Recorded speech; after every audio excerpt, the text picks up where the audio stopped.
Welcome back to the Global Business Report here on Arise News. We're still continuing our discussion on our Eye on Tech. We kick things off, of course, with the American Business Council launching what is going to be a cybersecurity hub in Nigeria. This hub is going to be launched on the 19th of December. It's going to be a virtual event, and it is, of course, addressing the needs of improving cybersecurity in Nigeria. We also got some more news on cybersecurity. We've got 12 students that have been inaugurated as cybersecurity ambassadors by the Federal Ministry of Justice. These 12 senior secondary school students of Premier Academy in Lugbe, Abuja, where I am, they've completed a really awesome workshop, and these 12 young, bright Nigerian minds are going to be cybersecurity ambassadors. So we're now going to head to Massachusetts, Boston, Massachusetts, rather, to talk to a player in the cybersecurity space, Obi Ibeto, who, of course, is the founder and CEO of ShieldForce. There he joins us. Obi, good morning to you. Thank you so much for joining us bright and early in Boston, Massachusetts. I can imagine it's probably a little cold over there. I wanted to talk to you about, first off, what you make of this American Business Council setting up this cybersecurity hub in Nigeria, which is going to launch on the 19th.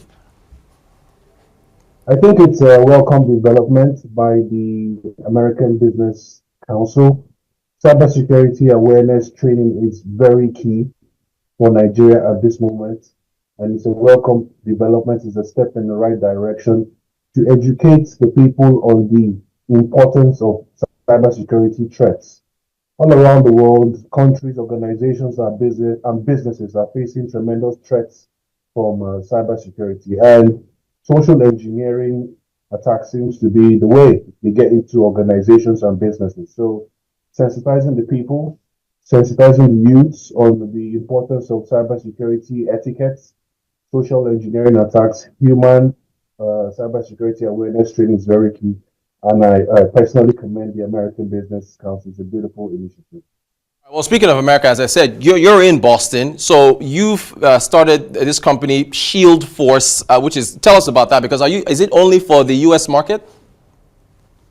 ShieldForce is, we protect organizations from financial losses and reputational damage. We combine an AI-driven behavioral detection system with advanced data loss prevention and EDR capabilities, plus threat intelligence to protect these organizations. The synergy of AI-driven solutions and human expertise sets ShieldForce apart. We leverage AI to enhance the protection and streamline tasks and accelerate response time so we can provide that extra edge for organizations. Stand out. There's a lot of competition in the cybersecurity space. Competition in the States, in Europe, in Asia, here in Nigeria. How is ShieldForce going to stand out from the competition? Well, I think personally as a Nigerian, I love my country. I have a very unique story.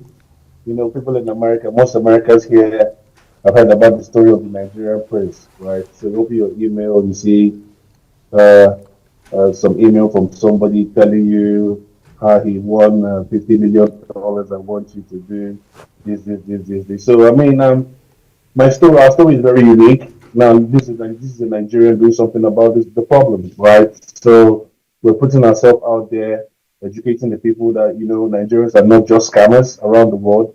Nigerians are actually very intelligent, articulate people, and standing in front of the representing my country in a very good way by setting up this cybersecurity company in Boston, Massachusetts, because of the tremendous workforce and highly intelligent people. We're going into the market with a unique story. But much more is technology. We ingest everything from the firewall, from the switches, from the endpoints, from the emails, from the cloud systems. We ingest everything. Ability into their threat landscape across their different endpoints. So from a technology perspective, we have a superior technology. And from a story perspective, we have a unique story. So this is what differentiates us from other cybersecurity providers around the world.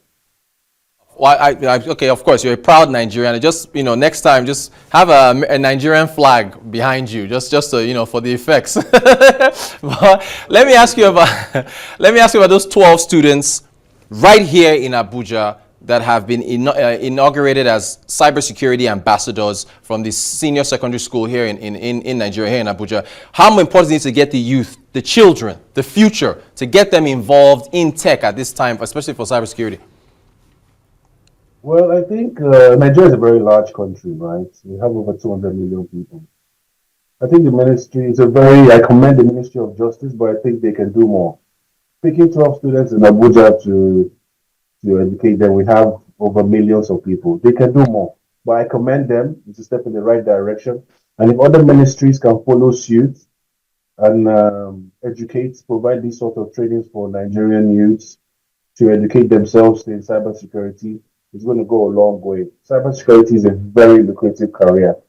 Most of the outsourcing services in the US are done by Indians in customer support centers. If we can leverage on our human capabilities in Nigeria and set up something like that in Nigeria, organizations and even government passing regulation to make sure every business, every organization has a cybersecurity council, has a cybersecurity board, that gives back to the community where they serve, educating people, educating young people, providing these sort of trainings to ripple down into the extended population. As regards just picking 12 people to do this, then much more people need these sort of things. And cybersecurity is very important, particularly the threats. And right now, no matter how big you are, no matter how small you are, these threat actors go after small businesses, they go after big business, they go after large businesses, and they go after governments. So nobody's safe, right? So we need to do more. The businesses need to do more. Government agencies need to do more. Government ministries need to do more to educate the young people on these cyber threats. All right, Obi, in fact, you mentioned India. India is, I've talked about India so much on this show. They are one of these stories of the year. They've dominated almost everywhere, and they don't even produce a drop of oil. Look, tech, I have to ask you about artificial intelligence.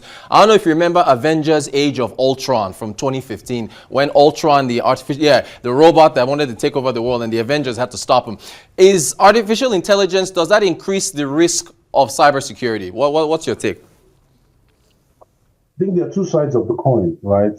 There's the good side and there's the bad side. I don't know if you've listened to the interview with Elon Musk, and he was very, very determined about it. He said AI can actually take over the world. And this is very true, because they have these large-scale machine intelligence models, and they just keep pumping data into it. They keep pumping information. Now, these AI models can think for themselves. They have self-driving cars. In the US now, they are testing self-driving helicopters. So in the nearest future, AI can think for itself now. AI can do a lot of things. So regulation needs to come in, right, to checkmate AI. Because we don't want these things to go overboard and start controlling people, controlling key decisions, controlling medical practices in hospitals, controlling the weather, controlling food supply, controlling database systems of financial institutions. So everybody's saying AI, AI, AI. It's a good thing, but we need to look at the other side, right? It can be a disadvantage if we let AI let it loose in the public. So government needs to step in, government and business and the developers and the AI technology, everybody needs to be on the same table and provide that benchmark regulation that businesses and government needs to checkmate AI. Back to the students, you said that, ministries, of course, more can be done here. What can be done to ramp up cybersecurity knowledge and training on the African continent?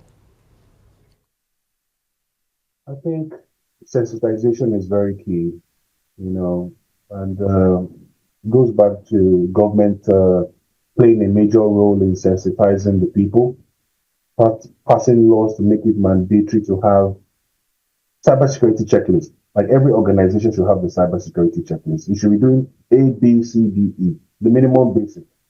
Right? Because, people don't take these things seriously. We have hacks happening in Nigerian companies, and the malwares and the ransomwares are inside the system for months. Same thing in US-based companies. You don't detect the thing till like 9 months later.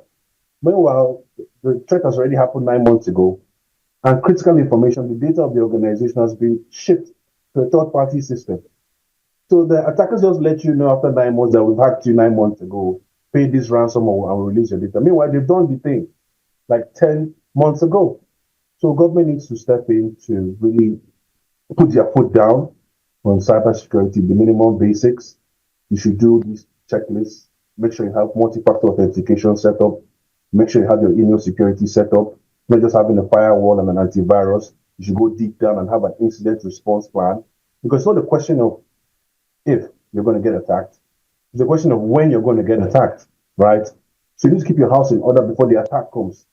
Unfortunately, Nigerians don't take these things seriously. They think once I have an antivirus installed on my systems, I'm protected from. But you look at the threat landscape because COVID changed the dynamics of the way people work around the world, right? People work from home. People work on their mobile devices. So the threat landscape has increased.